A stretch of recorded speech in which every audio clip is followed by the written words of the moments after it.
a 2-minute drive in that fourth quarter. It was going to be a tough situation for whoever was in that situation. So for me, for us, made too many mistakes early. I missed too many early. But yeah, I'll turn the page on that. You're very specific with your criticisms of yourself, which is somewhat unusual. And quarterbacks usually say, I missed a couple throws I want to have back, but you pointed to the exact plays and everything. Where does that come from? I mean, just as far as, I assume you want to be accountable as a leader and all that?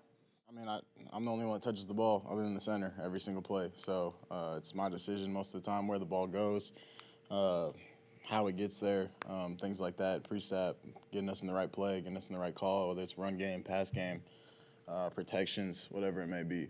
So I make the most of the decisions other than the play call with Kyle. So at the end of the day, I mean, I see it as there was always pretty much a better answer. If I don't, incomplete pass, whatever, there was always, for me going back and watching the tape, there's always an option or always a better answer, unless we do make an explosive and I do make the right play. But ball placement, little things like that could have got us, to 3rd and 2 versus 3rd and 4, little things like that. But yeah, going back and watch the tape, whether it's practice or a game, I feel like that's, like I said, where I learn so much every single rep, because little things like that can make all the difference, in the long run, especially in a game like that. But if you ever had a coach or dad, family member say you're the quarterback, you're accountable, don't make excuses?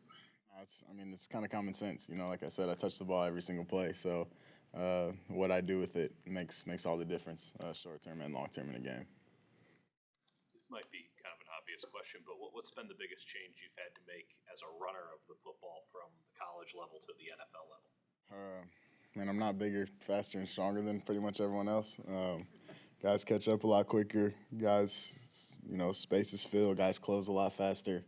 And got to learn to protect myself, just being in a different situation, knowing how important it is for me to stay healthy. Have you had any moments where you're like, oh wow, they really are fast? Like in the Texans game last year, I feel like there were a couple times where the safeties got there quick. Yeah. Guys coming downhill, guys don't hesitate.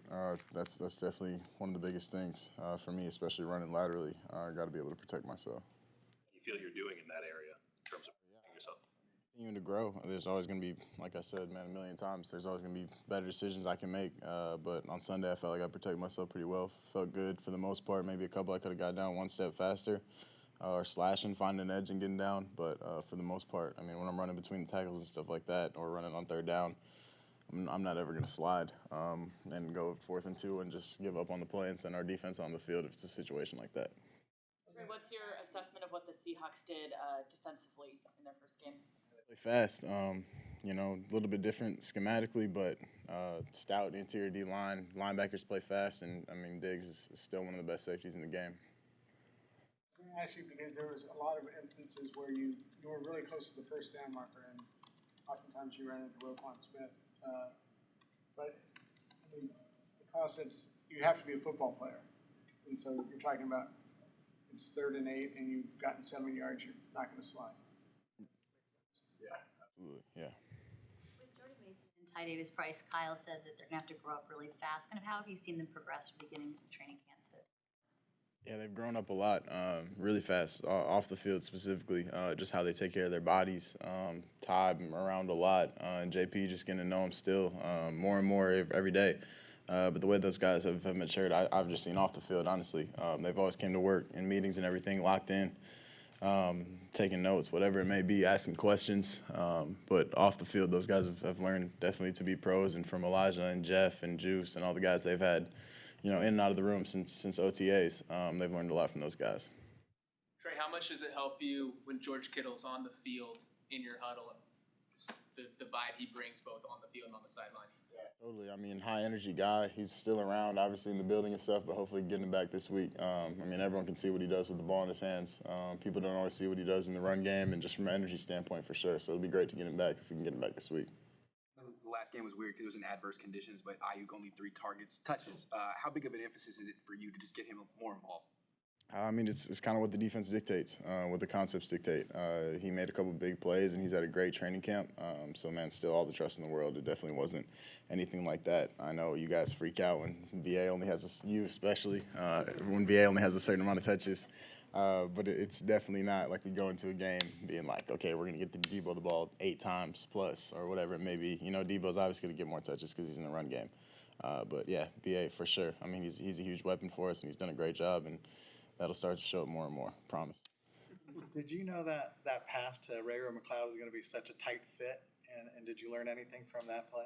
Yeah, I thought going back and watching the tape, I could have thrown it on 1 hitch instead of 2, which would have made it look a lot easier. But yeah, man, he made a great catch. It's the same throw I threw to BA, another high cross on the first drive. But Ray has done a great job, man, just being able to trust those guys, how consistent they've been in their routes, getting to their spots, their landmarks, setting their angles, everything like that makes it easier for me. Did you have to pull extra zip on that pass then? It was actually more of a layered ball, and the ball was a little heavy at that point.